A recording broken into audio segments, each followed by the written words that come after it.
Mensonges, manipulations, intox médiatique. Manuel Bompard explose la propagande du gouvernement et des médias. Préparez-vous à entendre une vérité qui dérange.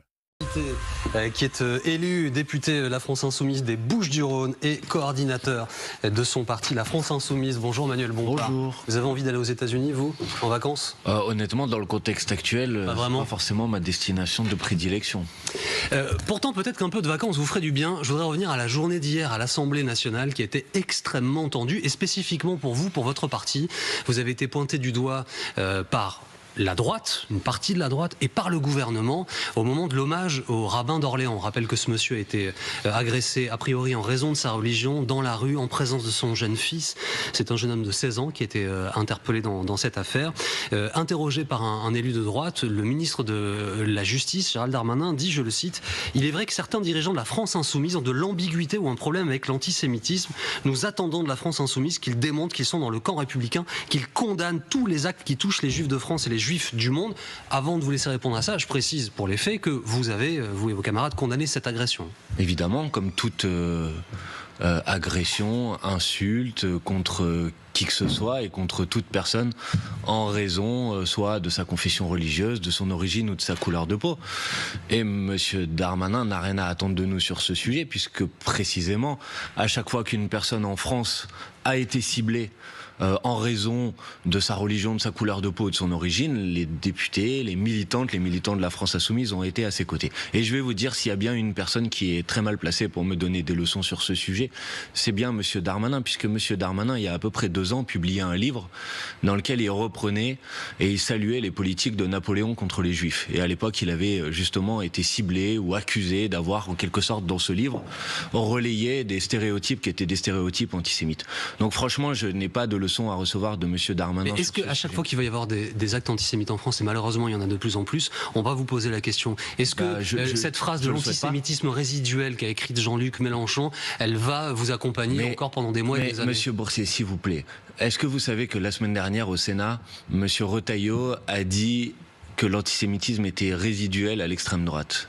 Et est-ce que quelqu'un lui a fait quelques reproches que ce soit, alors que le rapport de la CNCDH est très très clair sur ce sujet? Il a été publié il y a quelques mois et il dit que si malheureusement l'antisémitisme existe dans la société dans son ensemble, les préjugés, les stéréotypes antisémites sont malheureusement surreprésentés à la droite et à l'extrême droite de l'échiquier politique. Vous voyez, donc il faut arrêter. Moi, vous me posez la question de savoir si à chaque fois, et j'espère le moins souvent évidemment, qu'il y aura quelque chose d'antisémite en France, on allait nous poser la question. Moi, je trouve ça déplorable qu'on utilise un drame de cette nature pour essayer de régler des comptes politiques. Donc la France Insoumise, elle a toujours été présente pour dénoncer toute forme d'action antisémite, comme d'ailleurs toute forme d'action raciste de quelque nature que ce soit. Y avait-il des élus LFI, c'est une vraie question, oui, c'est pas la réponse, à la mobilisation pour oui. Boualem Sansal hier? Je vous réponds. Je croyais que vous alliez me parler du rassemblement de solidarité avec le rabbin d'Orléans qui avait lieu à Orléans, et sur ce sujet, je vous réponds. Mobilisation en soutien à Boualem Sansal.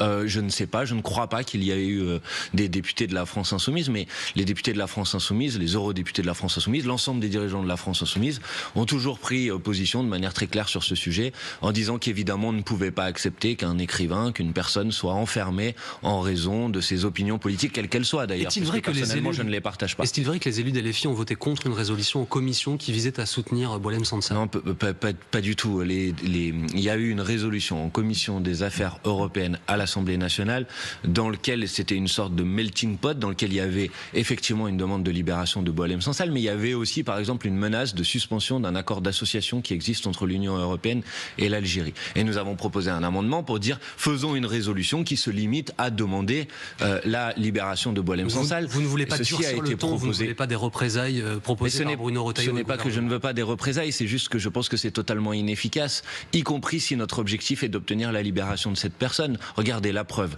Depuis que M. Retailleau et le gouvernement a décidé d'en faire un point de fixation publique sur ce sujet, est-ce que ça a produit un résultat pour la libération de Boualem Sansal? Évidemment non.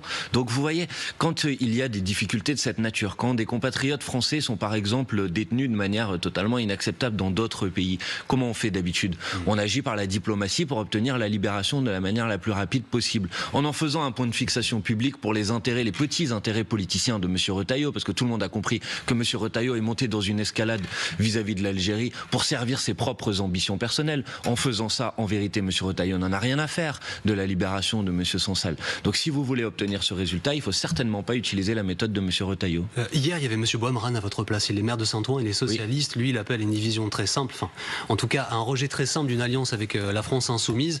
Les socialistes qui ne veulent toujours pas censurer le gouvernement, contrairement à vous. Vous n'êtes donc plus du tout alliés, c'est une certitude désormais? Écoutez, d'abord, la question qui nous est posée, c'est de savoir si oui ou non il faut censurer ce gouvernement. Moi, je suis évidemment favorable à la censure de ce gouvernement. J'ai d'ailleurs, avec mes collègues de la France insoumise, déposé 5 motions de censure depuis le mois de janvier pour essayer de faire tomber le gouvernement. Est-ce qui se passe avec le conclave des retraites? Est-ce que vous dites aux socialistes, regardez, accompagnez-nous? Précisément, les socialistes, quand ils ont refusé de censurer le gouvernement, l'ont fait notamment en disant mais il va y avoir le conclave sur les retraites, donc peut-être qu'on va pouvoir obtenir l'abrogation de la réforme des retraites. Je pense que tout le monde a compris désormais que ce conclave n'aboutira pas sur l'abrogation de la réforme des retraites. François Bayrou a en quelque sorte sonné la fin de la récréation sur ce sujet. Donc évidemment que je dis aux socialistes, il est temps de revenir dans le camp de la censure. Et en tout cas, les députés insoumis travaillent aujourd'hui avec les députés d'autres groupes au dépôt d'une nouvelle motion de censure. Mais pour la déposer, nous demandons des garanties. Et nous demandons donc que toute la gauche s'engage à la voter. Un tout dernier mot de commentaire, s'il vous plaît. Ce chiffre qui m'a interpellé. 12 000 Français se sont portés candidats pour la réserve nationale depuis le début de l'année. 7 500 après l'allocution d'Emmanuel Macron le 5 mars qui avait appelé les Français, la patrie a besoin de vous, on a besoin de votre engagement, avait-il dit. Ça vous inspire quoi? Ça me dérange pas, évidemment, au contraire. Ça vous dérange pas? Non, mais je trouve ça même plutôt bien. J'ai pas de problème de ce point de vue-là. Maintenant, je suis extrêmement vigilant sur la manière avec laquelle le président de la République tente d'utiliser la situation internationale au service d'un agenda politique national, c'est-à-dire en disant il va falloir faire des efforts, vous allez devoir faire plus, et puis c'est le peuple qui va devoir en payer le prix. Évidemment, nous nous opposerons à l'idée que ce soit le peuple qui doit faire des sacrifices supplémentaires pour cela. Merci beaucoup. Merci à vous d'avoir été avec nous ce matin en direct. Alors, toujours convaincu par la propagande médiatique, Manuel Bompard vient de démonter point par point leurs mensonges. Partage cette vidéo et dis-nous en commentaire ce que toi tu en penses.